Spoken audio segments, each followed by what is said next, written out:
you have. So we're going to start out with some basic recipes that use whole grains, and we'll take it from there.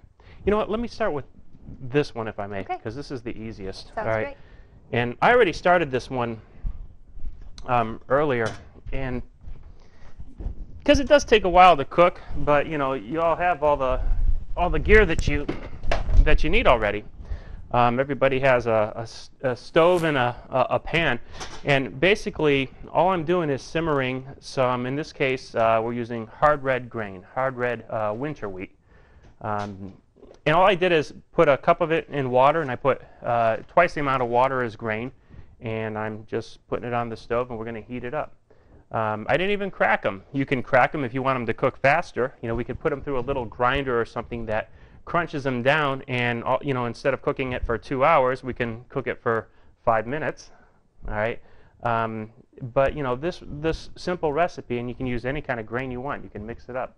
This one simple recipe, we could use it as a side dish for dinner in place of rice, or you can throw some raisins in it, and you know, if you want to sprinkle a little sucanat or brown sugar or whatever you want, and pour some milk over it with some berries, you've got a good hot cereal. So very basic, simple recipe, and I'm just going to leave that on the stove back here and let it simmer for the duration of the class.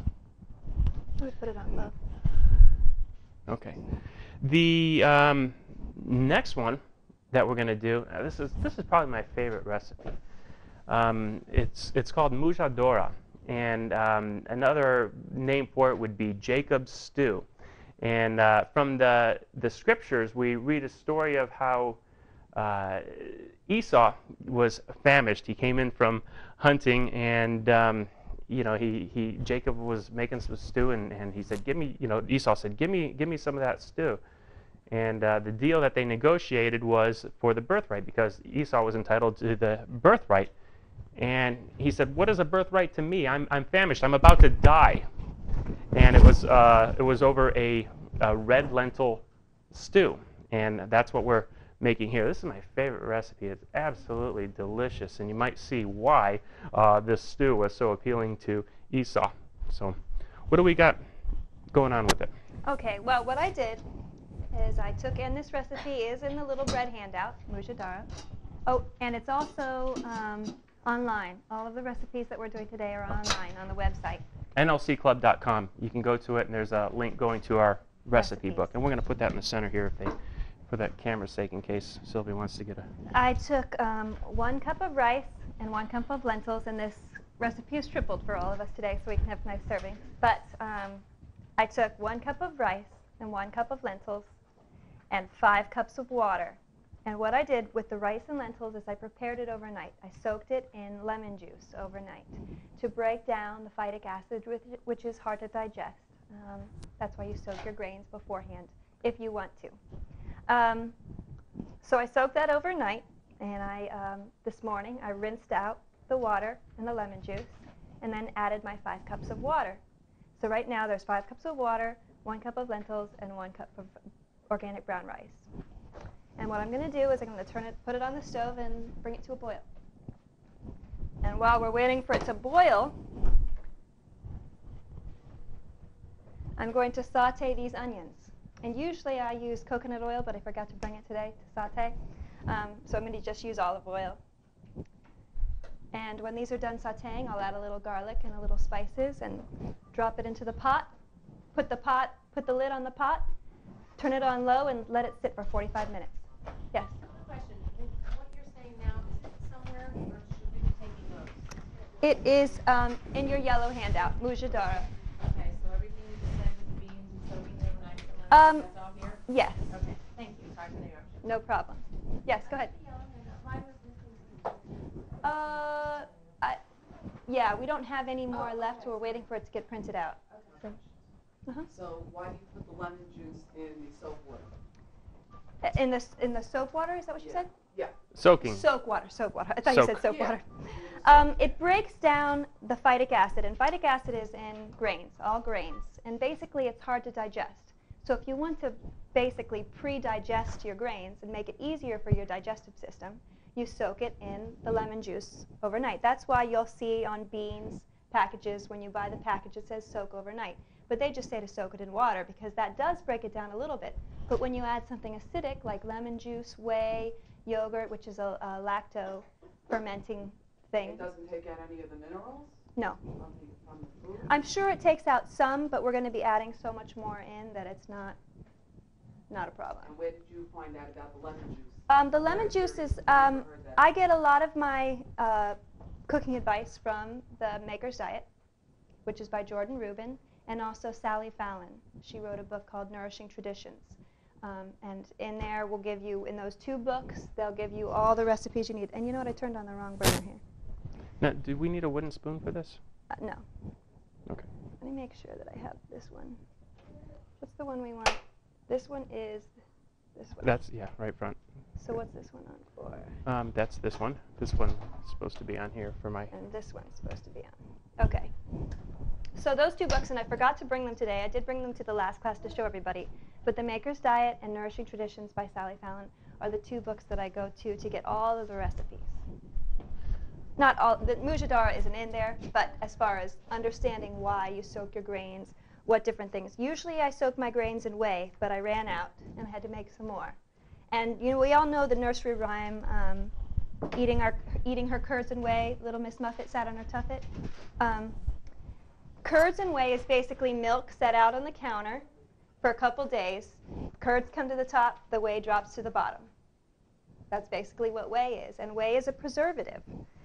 They've used it throughout centuries. It helps digestion. If you have an upset stomach, some people just drink it straight. Doesn't have very much of a taste. And that's what I use most of the time. But I had lemon juice, so I used it last night. Okay. I think for the bread, I think we'll let this... We already started with a lump of dough so that we can kind of keep the things moving. But I think what we'll do is we'll make the dough first. You want to do that Yep, let's start scratch? from scratch. Okay. Show them start from scratch. Okay. Should we use the... Want to do this one first? Yes. Okay. All right. We're going to demonstrate first using a bread machine. We're going to do a whole bunch of ways today. We'll mix them by hand. We'll use a machine to mix them up and stuff. Various ways of doing it. But this being one of the easier ways. And I like this particular bread machine. I don't know who has a bread machine. But the one I used to have, it was kind of like this tower, and it made this real tall, square kind of loaf, and it had like one little beater down on the bottom. This one gives you a nice loaf shape, and it's got 2 beaters on the bottom, so you set it out like a real loaf, and you can cut some nice sandwich bread. So I'm going to add a couple cups of water, and let me see, that's my dry container. This is the wet one. Okay. And let's see, I got the marker on the other side there. Do I? The Vitamix? No. No. No, we just got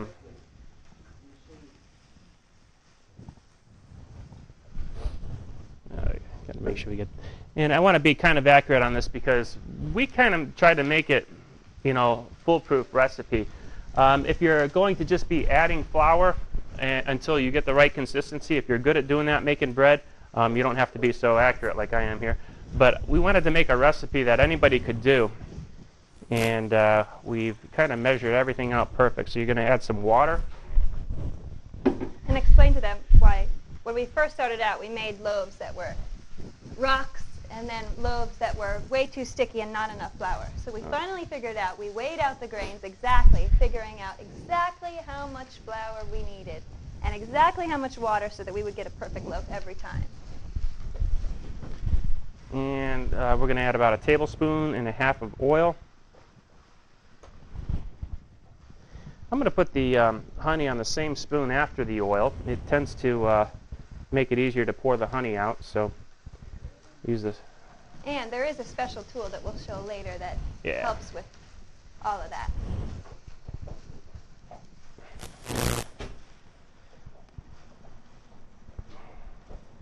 This is a tablespoon, so I'm going to just run it over a little bit.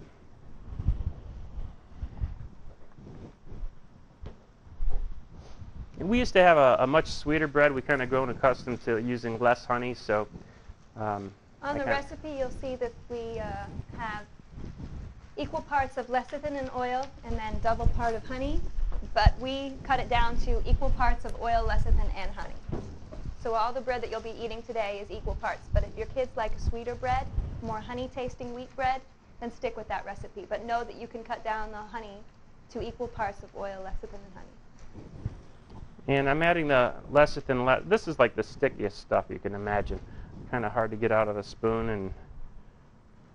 And we'll show later, the Pampered Chef has a measural cup that I love because this doesn't happen on the spoon. You aren't waiting for it to come out forever, and you're not wasting half of the lecithin in it. But we'll show that later. Can I use granulated lecithin? I have used granulated lecithin. I don't think it comes out as good. Doesn't emulsify the bread and make it as soft. So I always stick with the liquid. Even though it's slower and it's more messy, I just like the way it makes the bread a little bit better. And why does the bread come out gooey again? Because that's all that mine keeps doing. Not enough dough. Not enough. Not Or enough too much flour. water. I mean, that's what I mean, not enough flour. Or too much water. It could be a bunch of things. Okay. Too much honey, too much oil. This is our favorite grinding tool. And actually, for camera's sake, let me move this away. This is how we like to measure our grains. In This order is to wonderful. make fresh ground grain bread, you have to have a grain mill. And it is a big expense, but if you're going to feed your family healthy, nutritious food, it's definitely something you want to invest in. And a grain mill, the Nutri-Mill, is the best one there is. We used to do it with just like a little cereal mill attached onto our KitchenAid. That's how we started off. We realized how much bread we made, so we kind of changed that. What about the dry one on the, I'm sorry, the Vitamix? And the Vitamix. Oh, yeah. Okay.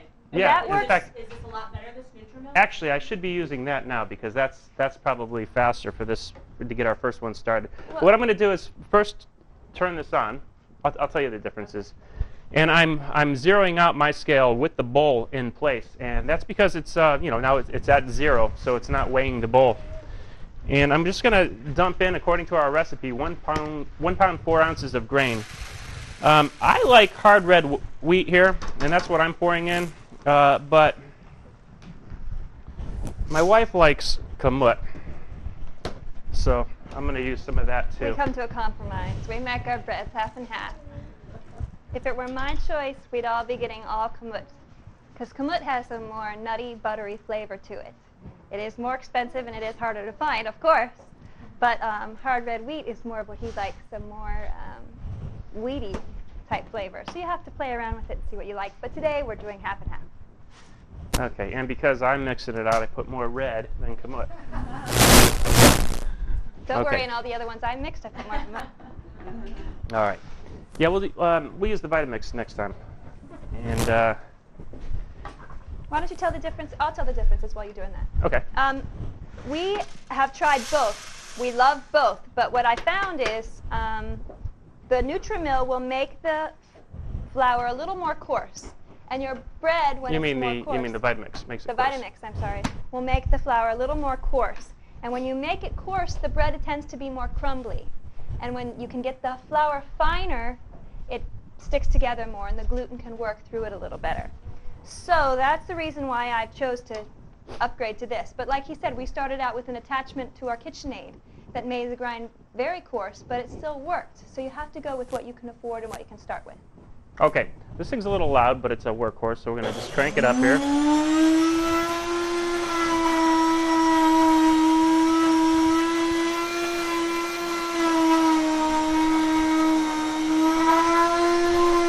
You can see the grain kind of just working its way into the feeder.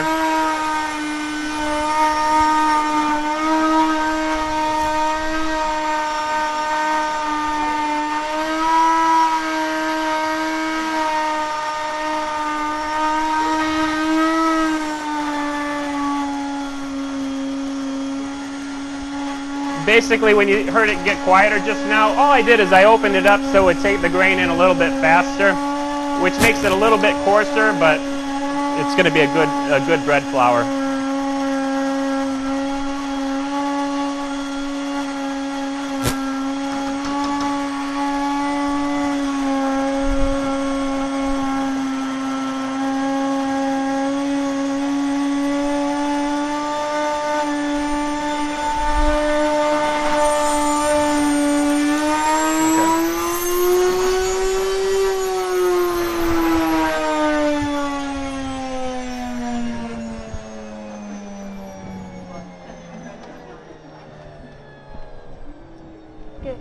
out. We're getting more of the yellow sheets made out, so if we could pass that to the people that just walked in. You had a Sorry, question? Laura, I told you What? it's 1 o'clock. Ask questions as we're going along. Sure. It's No, okay to ask good. questions. We have to remember to repeat them, though, for the sake of the tape. The But yeah. camera, right. Okay, question. Now, is there a benefit to grinding your own We'll get to grains? that. Yeah. Okay. Yeah. We'll get to that. Right now, we're just trying to get the bread made so that you can all can eat it, and then we'll explain the health benefits behind why Yeah. we do it. So I'm going to just tap this down to basically get any flour that's loose on the stuck to the top into the canister. And let me get this out of the way. So we got the Skycam thing here going, so you can see what it looks like on the inside there. And this is like a little filter here that catches flour too. So we're going to put all of that into there, and basically you just get a nice fine flour out of that. So it's too easy. And because it's all measured out by weight, we're just going to dump the whole thing right in. And the neat thing about doing it by weight is, if we were to say, okay, use, 2 cups of grain or whatever the case is, well, not all grain has the same texture. In the case of the red versus the kamut's a real large grain, and the red is a little tiny grain. So you're going to have different sizes. It's going to actually turn out to a different amount of flour. So it's easy to just go by weight, and you end up with the same amount of flour regardless of what kind of grain you use. Now, if you don't have, the way we measure our flour is with a little mail scale, 5-pound mail scale that you can buy at Office Depot. You zero it out. Not a female scale, a male scale. Mail scale, yes. And so that makes it really easy. But if you don't have one, we did measure out a cup of grain, and roughly 1 cup of grain, not flour, is 7 ounces. So until you go to the Office Depot to pick up your little mail scale, just remember that 1 cup equals 7 ounces when you're trying to get to this recipe. Okay, am I right? Is it a 1/4 cup of gluten? Yep, 1/4 Okay. cup of gluten. And right now I'm going to do a little plug for Pampered Chef. As you can see, I am using a spatula to stir, and usually that's a no-no on heat surfaces, but this is heat resistant, so you can use it up to a really high heat. And the other thing is, this garlic press, I love it because it has this little handy-dandy little thing here so that when you're done, you just push it in here and the garlic comes out, and it's easy to clean, easy to keep, super-duper nice. We decided to sell some Pampered Chef things because when we started making bread, they have some things that nobody else has that really made our bread making easier. So we wanted to offer that to you guys so you could have it. This is 1 batch of flour ready to go, right? Yep. All right, this is full of flaxseed. I'm going to dump this out so I can just demonstrate the whole Yeah. process, and that'll just be ready to go for the next batch. We also use flaxseed in our bread. Flax, probably know it has high omega-3 fatty acids. Really good for you, and it just adds a wonderful flavor to the bread. So instead of getting another grinder, I'm not going to dump this in the big flour grinder because it's a moist seed. It'll get clogged. And we found an effective way to go is using a coffee grinder. One of the kinds that's kind of like a food processor type of coffee grinder. And it's really quick and easy. I'm just going to pulverize it in a matter of about 10 seconds. Okay, and we're just going to dump that in.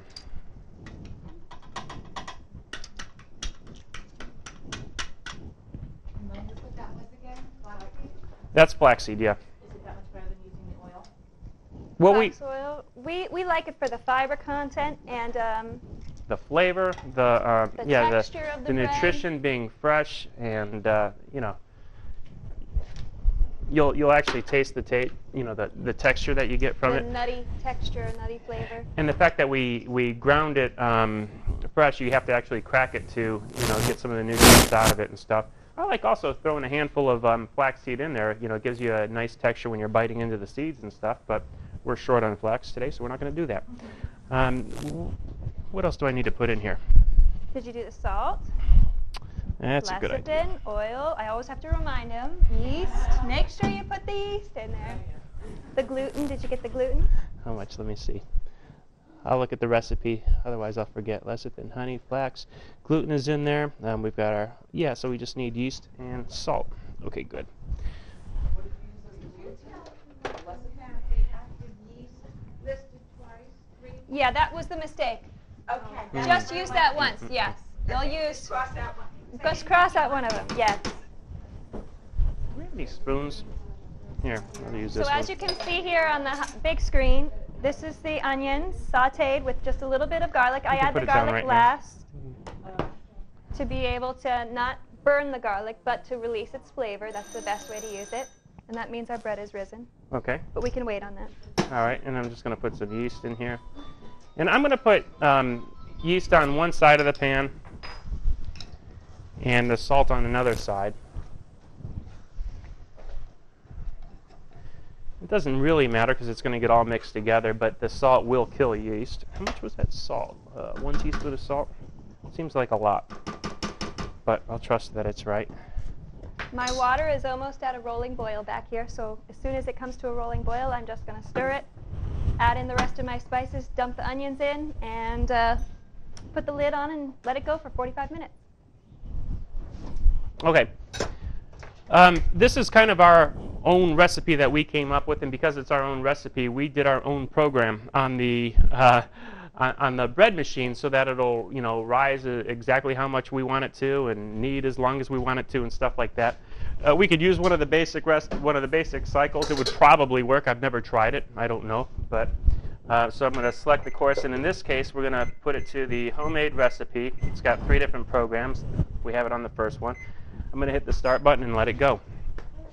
All right, and I didn't put the salt and yeast together. It actually has a preheat cycle first that we're doing. That's going to kind of warm up the water and warm up everything in there and make a real nice soft dough after, lump of dough. So once it mixes up, it's just perfect. So for us moms, this bread machine is the way to go because you can turn it on. You don't have to worry about punching it down after it rises and getting to it in a half an hour. You just put all the ingredients in, turn it on, and about 3.5 hours later, you have a beautiful loaf of bread. You said you had the other one. I've got the one that stands up. That'll work too? It'll work too. You just have to play with it. You might have to change the recipe. It's going to be hard because they're all different. They're all different. So they have their, they're only programmed in, so you have to. Right. And this one's really nice because it has that homemade cycle. So you can program in there how long you want it to preheat, how long you want it for its first rise, how long you want it for its second rise. And it's great. You don't get your counter dirty. You never have to clean up stuff from your counter. It's just really, really nice to have. It depends on your bread maker. Exactly. Don't worry, this is a quick drying paint. Just do it in the oven. Oh, yeah. Well, that's the way I do it. So we'll show you how to do that. And so I'm still puzzled. I'm always leery about getting bread outside because it has not been washed, the grain. I'm always concerned about that because I know I prepare my own grains all the time and I'm always rinsing it and there's tons of stuff that comes off it. Right. Well, we buy organic grains. Well, I always do too. Right. It's still dirty. Yeah. Especially in bulk. Right. Honestly, that little bit of dirt that I get, I don't really worry about. I've never had an adverse reaction to a little bit of dirt. I mean, we probably Besides, we're going to cook it. It's cooked at 400 degrees to kill any bacteria that might be in it anyways. I mean, I hate to say this, but I have bought grain that had worms in it, ground the worms and ate in the bread and probably had extra protein. You know what I mean? So it really hasn't ever made me sick. So I mean, I'm glad that you do rinse it, but then you have to worry about drying it before you grind it, and it's a lot of work. And a lot of that dirt is just dust from the... I have a mill, like a wooden thing with the stone. Stone, you have a stone mill. A stone mill. That's another type of grain grinder. All right, this is a lump of dough that we prepared beforehand. People might ask me, might be wondering, why did I paint the countertop? I just covered it with olive oil, and it's going to make it so the dough doesn't stick to it. It's just a nice solution. I also have it on, as I rolled it around a few times, there's a little layer on the outside of the dough. It's going to make it easier to work with. And you might be saying, that's one huge lump of dough.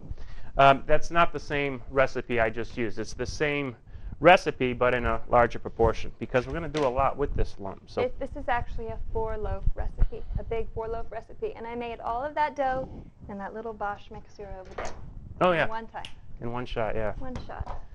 Now, so I'm going to... So we have a big family. We're going to be showing that one later. Okay, and we have let me see. We have another pizza pan, right? Do we have another pizza underneath pan? here. I don't know. You said there might be one at the office. Well, that's in the oven. Okay. And then, did you bring one? No, you said there was one here. I was hoping to make 2 pizzas, but we'll just make 1 pizza then. Okay. All right. I'm sorry, still confused about the bread machine because in the Vitamix It can make the dough for you. Okay, yes. Yes, I've And never just made put it that in way. it. Yes, you You've can do never it. made it like that No, I've instead? never done it that way. I've never made the. We don't actually have It the. needs it and everything. Right, it needs it and everything. Yeah. It's okay though. I mean, Oh, of although I course. still can't get my bread done right, but Yeah, you can do it that way. and I stuck it in the loaf pan for the oven for 40 minutes. Okay. Perfect. So I don't need a bread machine. Nope, definitely don't need a bread machine. Gotcha. Okay, I'm going to heat this up a little bit. We've got one of those stone pans in there. Oh, I would take it out. No, I want to heat it up first. And the reason being is sometimes the dough doesn't cook enough.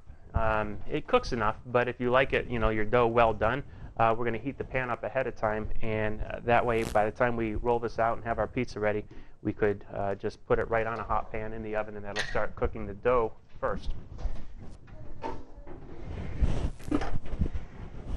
Okay, so we're just going to roll this out, and I could try to roll this out all at once into the shape of a pizza, but then I'm not going to be able to peel it off the counter, so I'm going to turn it a couple times.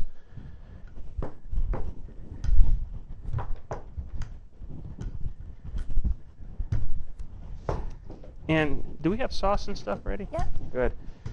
For sauce, I just buy pre-made spaghetti sauce. I don't do anything fancy, don't have time for fancy. Sometimes I do, and that's great if you can make your own. Sally Fallon actually has a recipe in that book for homemade sauce. So if you want to take the time and do it and boil it down and skin the tomatoes and do all the hard work, you can. Or you can just buy the can. And you said her book was called? Nourishing Traditions. Sally Fallon, Sally Fallon.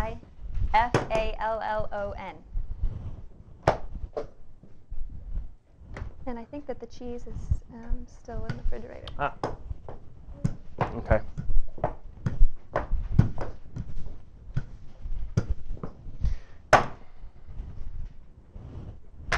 All right. So on this, we're going to pretend that pan was nice and hot. Yep. And if you want to pull it out, and Where are the hot pads? I'll go get the. Yep. You see them? Yep. Okay. I'll go get the cheese. Okay. Can you open that for me?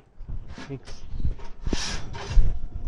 This is one of the Pampered Chef stoneware, and the reason why we love the stoneware is because it gives it that stone oven baked texture and Just feel forgot to the it cheese. and taste. And I love these pans because once you use them, they get seasoned, and they're like great. Nothing ever sticks to them, and I just love the way the stoneware pans work. I mean, I don't cook my bread in anything other than stone. So we're just going to lay this on top here. Make a small little, and my pizzas are not always perfectly round. So don't try to get the most perfect round pizza. This is a piece of the Paintbrush? paintbrush. Horsehairs. Adds flavor. More protein. Yeah, more protein. So all you do is open up the can. Here, hon. It's hard to do with oil on your hands. Good. And just pour some on. You can always add more. So start out with a little.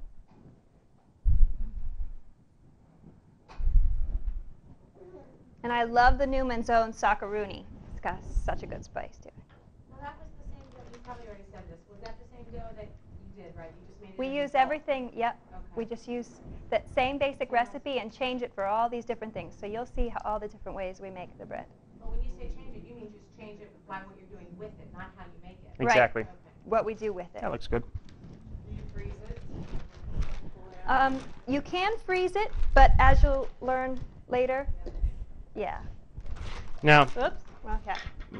there's been times where, I've come home and Mandy had to be somewhere, so she says, okay, you're having pizza for dinner, and she'll make the dough ahead of time and put it in the refrigerator, which slows down the action of the yeast.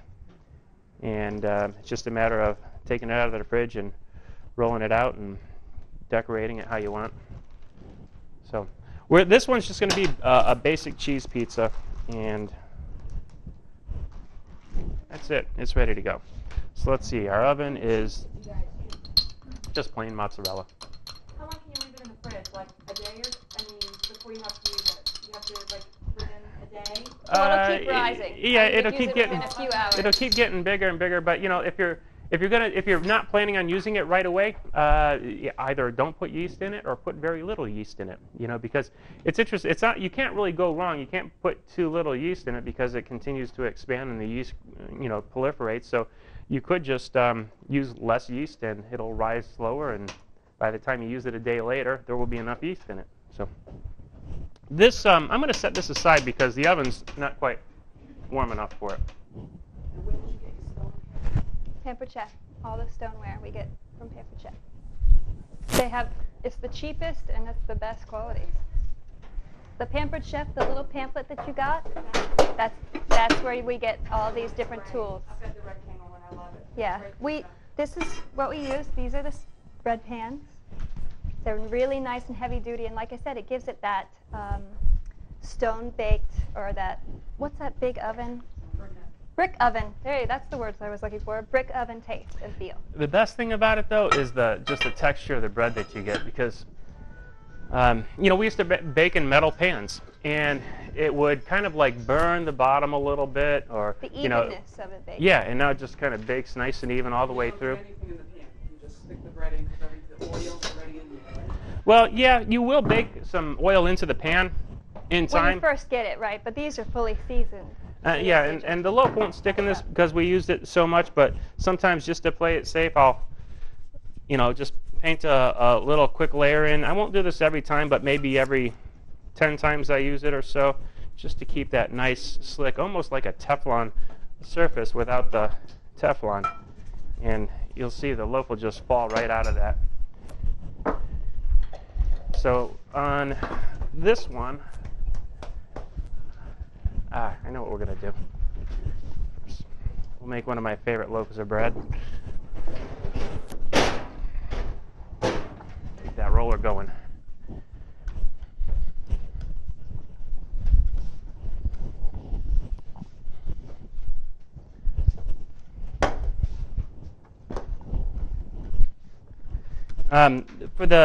This is basically one loaf here, and the pizza I used a half a loaf, so you'll see I got a lot more dough here.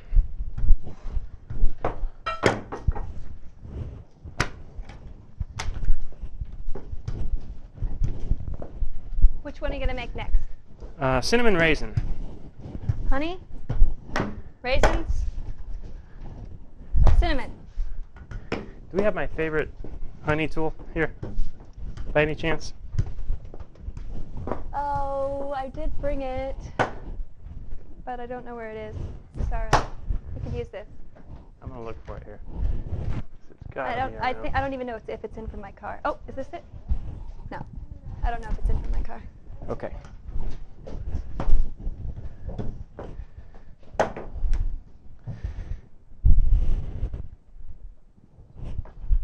All right, I'm just going to put some honey on it, and I'm going to be generous with the honey because this is going to be almost like a dessert loaf here. This is going to be delicious. You can make this like cinnamon buns when you cut it open and mix honey and cream cheese together and make a nice topping for it, like cinnamon buns. Or you could just slather butter on it. Oh, and I didn't even bring the butter for the bread. We don't have any butter. I don't have any We might butter. have some in the fridge here. We'll see. Okay. All right, so I got a nice Oh. layer of honey spread out all over this. We need butter.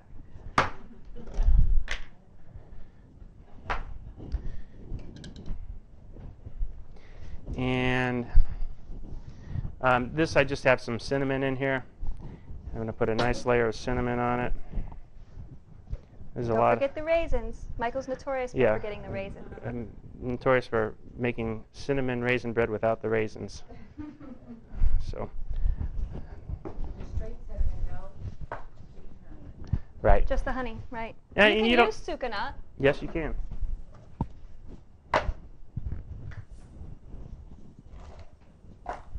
There's probably a hint of sucanat in there because before I added the cinnamon, there was still a little on the bottom. So,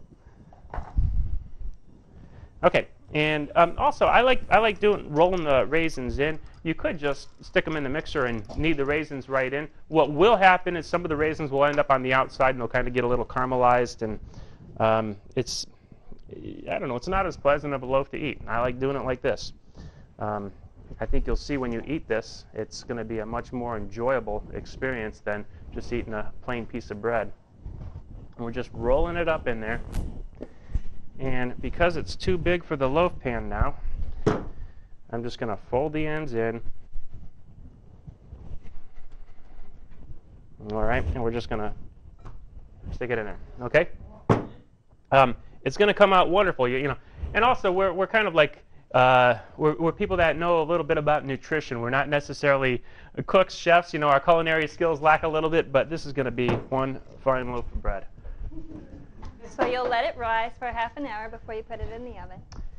And I'm going to, preheat this one. Now, I don't see any of the herb around. Do you have the herb? I'll find it in a minute. Now, can you freeze these loaves after they're made, after they've been baked? You can, but once again, Loaves here for, how fast do you go? well, we go In through our house, a couple loaves. we eat a lot of bread. We eat a lot of bread. Really? But, you know, it all depends on how much you do it. And we'll be talking later about how the nutrition of the grain and the bread once you cook it and how long it sits out, oxidation and things like that. We'll get to all that.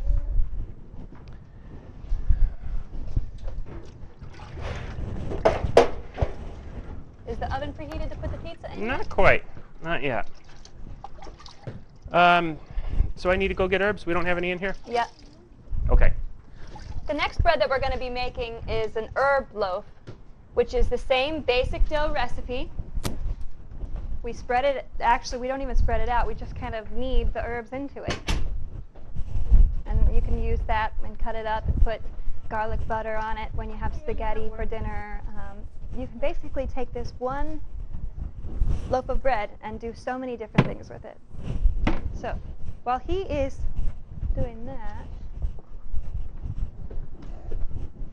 I am going to show you another way that I like to make my bread. And this is for all of us fancy girls in here.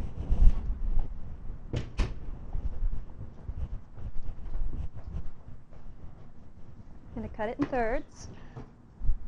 What are you making there? Just the braided loaf. Oh, all right. Just oh, use it's a whole pretty bunch. good, right? Yeah, Okay. use more than that. All right, and I'm just going to dump some herbs out there. And this is like a Italian seasoning mix. Probably has some basil and some. That's actually a pampered chef thing too. What else? Maybe rosemary. And let me see what's in here. Yeah, onion, garlic, oregano, basil, marjoram, herbs and spices. Okay.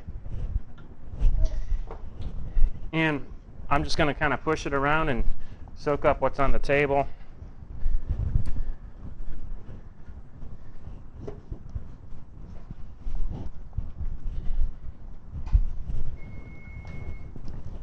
Must mean it's preheated. Did you want to do it at 375? Mm-hmm. 400. Yeah, 375 will be good. Okay, so I'm going to put the pizza in then.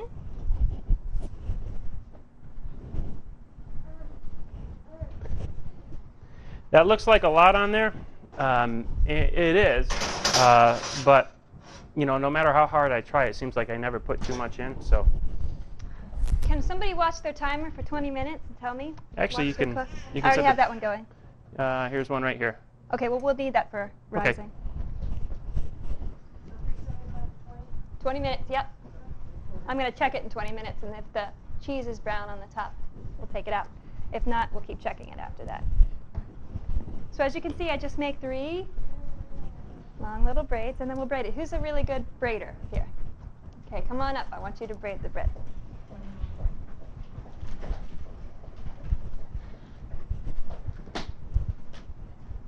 Now, while she's doing that, I'm going to...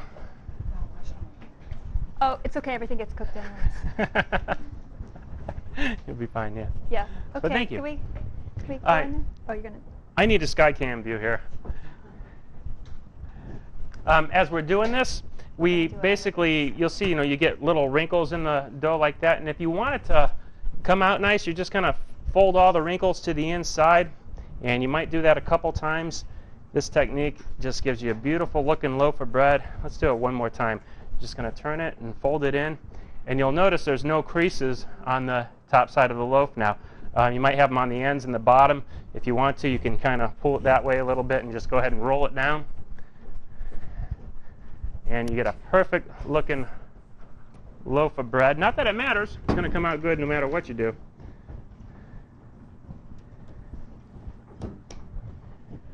Okay. Okay, now we're going to go to the middle here with our...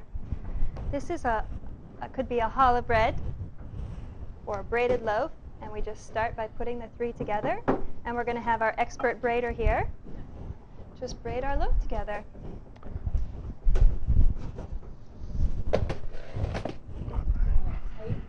However you want to do it. Doesn't matter.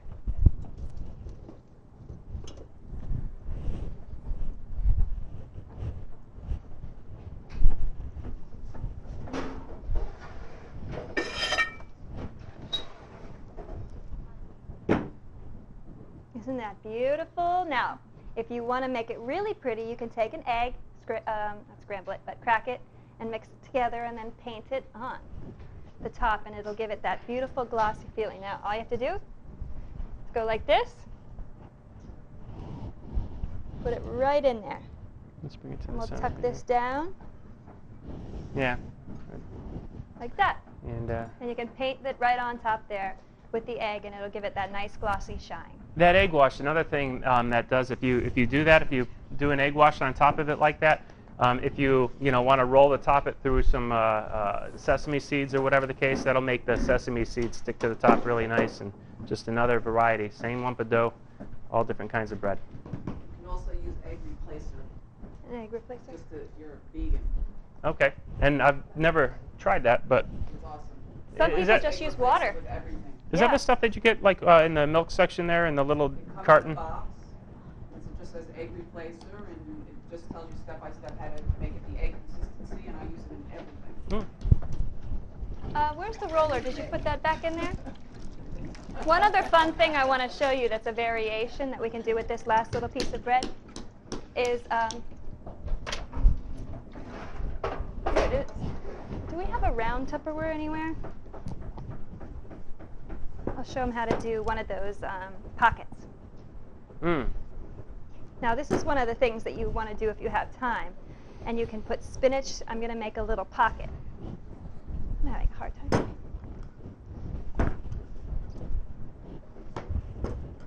Michael has a technique on this.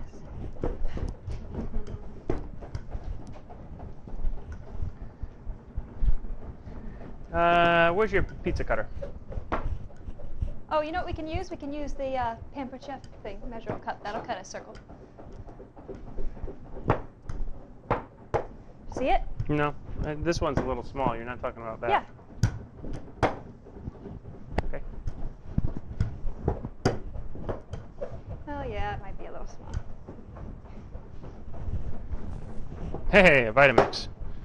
I don't know if that'll... Anyways, you get... Usually I use the top of a Tupperware. That'll work.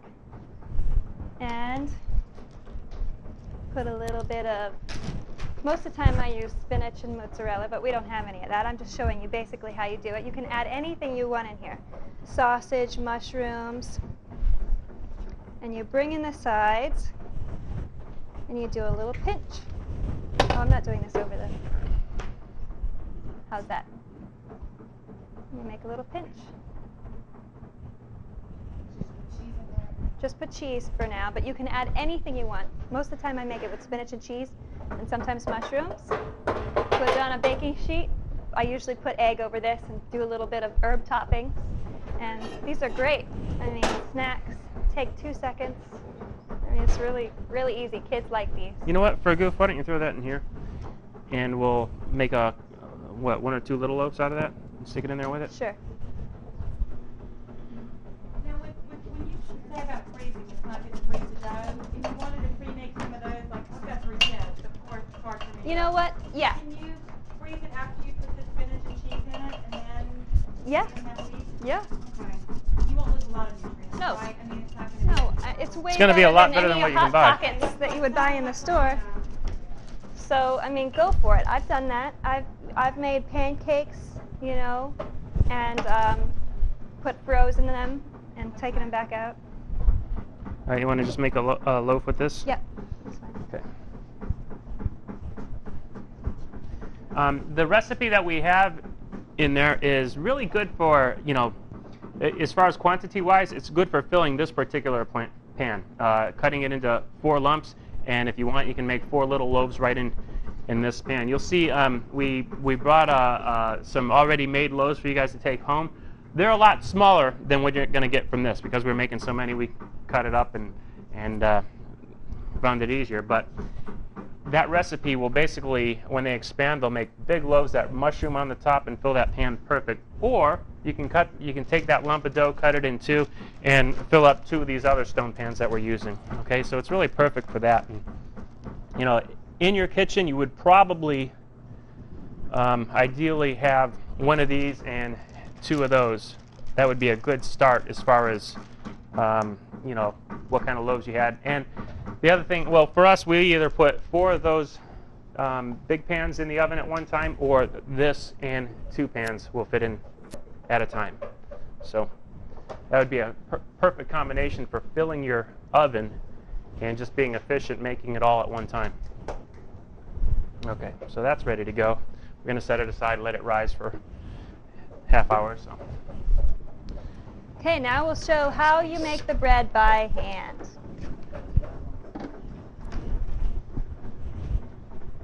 We've pre-ground our, weighed our flour. Go ahead.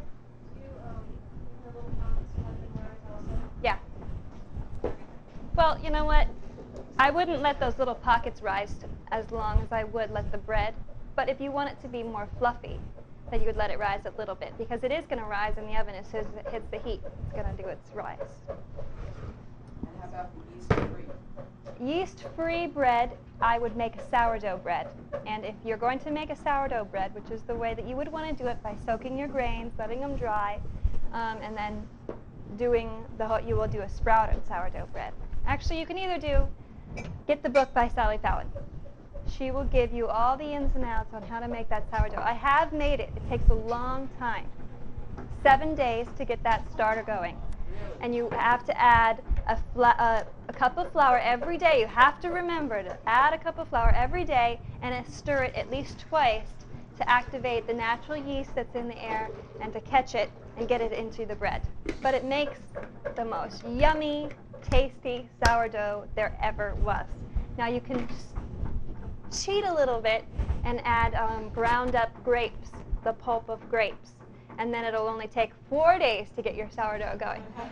But it is a lot of work, and if you like sourdough, take the time to do it because it is so yummy. And once you have your starter, you got to keep it going, you know? So it's fun. Play around with it, but master your regular bread too. But for you, since that's your option, it doesn't have any. You can use spelt or rye, which is very low in gluten, which is the hard to digest part of the grain. So it's really the more healthy choice. Sourdough bread is the way they used to make it in the olden days because they didn't have the yeast. Sorry. How about if I would want to use millet? Millet, I would not use millet alone How about if I for bread. wanted no wheat? Yeah, then use, well, kamut and spelt are usually, if you have an allergy to wheat or an intolerance to wheat, it's because of the gluten. The gluten is the hard to digest protein. Rye, spelt, kamut, and millet, of course, are grains that don't have hardly any gluten in them naturally. Hard red wheat does. Kamut does, but it's not as much. So I would experiment with those. first. All right, we want to get this going? In those others, you still do it with the yeast. The sourdough? No. No, not the sourdough. If I was going to do the millet and kamut, let's say, and I mixed it together. Yes. Uh, Would still use a little bit of yeast, yes. Okay, we're going to get this going Okay. because we are time pressed here. So we're just making a, yeah, we're going to show you how to make one without using any mixers, no bread machines. And I need my tablespoon, unless you want to use your, Oh, it doesn't really you want to matter. do the liquids? Yeah. Okay. Where is the, here it is. I'll sit in. I love this because it makes everything come out real quick. And so for this, I go by the milligrams, which is actually what is it? 1.5 tablespoons of oil. So you do 20, 20, 60. That's the measural cup, yep. And you'll see how nice this is. While she's doing that, you hear the bread machine going in the background. Another thing I like about this particular bread machine is the gears, they turn one way, and then you'll hear it stop, and then it goes the other way, so it just makes that knead that much better. Because sometimes if it's going the same way, the lump of dough will kind of get caught in a corner, and it just sits there for the longest time until it expands enough before it, it gets caught in the grinder again.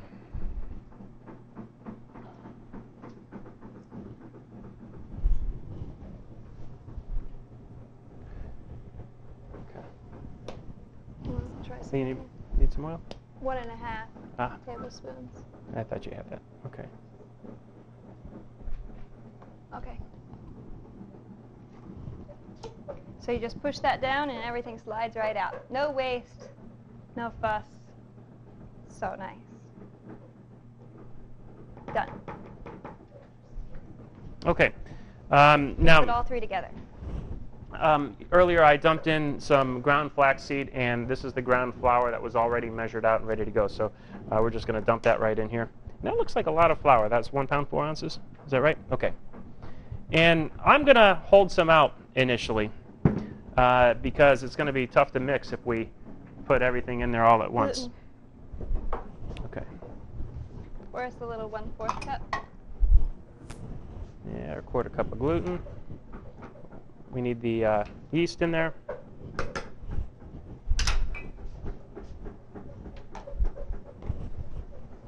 Where do you get your yeast and your basic ingredients? Well, you can get absolutely everything from Whole Foods. Okay. You can get the vital wheat gluten, you can get the liquid lecithin, you can get the hard red wheat, not the kamut. The only way source of getting kamut is through deliciousorganics.com, and you can order in a 25-pound bag.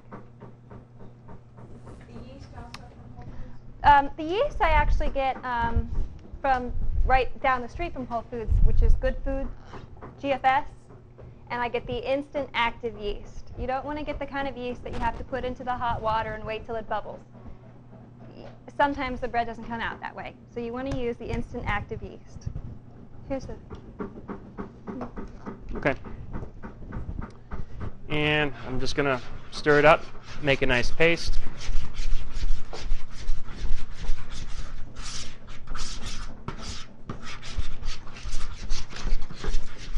Want me to do that while you talk You can about see it's grains kind and of stuff? thick already, so that's why I kind of and it gets hard to stir. That's why I like holding some of the flour out initially, and then we'll add it back in.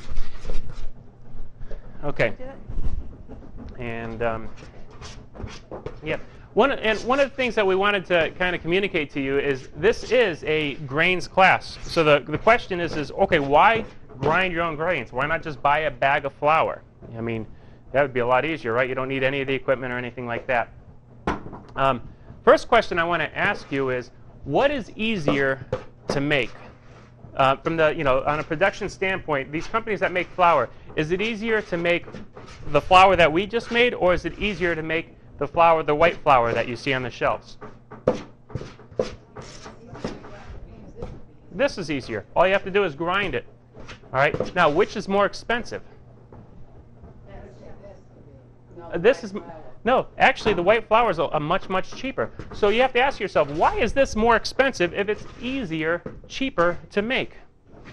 because it's good for you and it's going to spoil on the shelves. The bugs know what's good for what's good for them.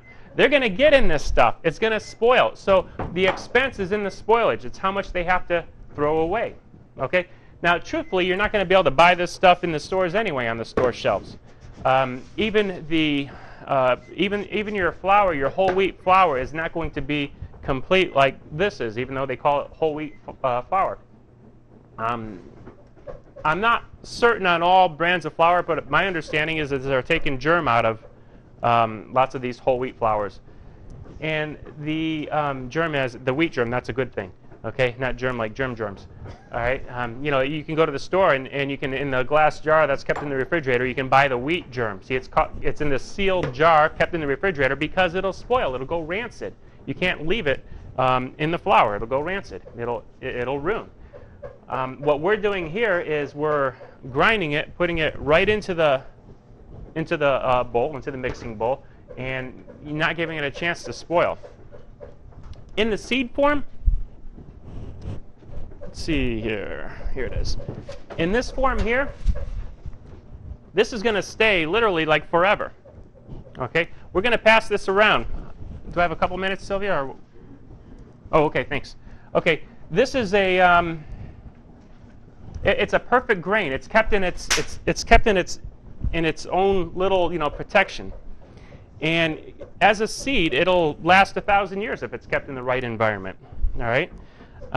Inside there's all the nutrition. It's once you grind it, once you crack it, you kill it. All right. But you know, 1,000 years from now, if this was kept in the right environment, you'd be able to plant it and, you know, get a whole new batch of fresh. Basically, dry. yeah. Dry, cold environment. No, you wouldn't want to put anything in the refrigerator because the refrigerator carries moisture. We keep it. Right, we keep it in our in buckets, sealed buckets in our home because our home is air conditioned. It's, you know, got the humidity out of it and stuff like that, and that works. That does it. So you know, we buy these different grains in the you know, 50-pound bag or 45-pound bucket, or you know, depending on how we get it, and we'll buy, you know, 200, 300, 400 pounds of grain at a time, and keep it for, you know, some of them a year, some more. Some grains in our house we don't use that much of, so we've had them for a couple years, and they're as good as they were the day we got them. All right, so we'll pass these around. The top two are our favorite ones, the red and the kamut that we're using. You see some different ones. Spelt hard white wheat doesn't make as good bread as this does. So, all right, so we're just going to pass that around. You can look at the different grains and get an idea of some of the stuff that we're using. Okay? Question? Like, for instance, organic milk's shelf life is longer than non-organic milk. I've I don't never know. seen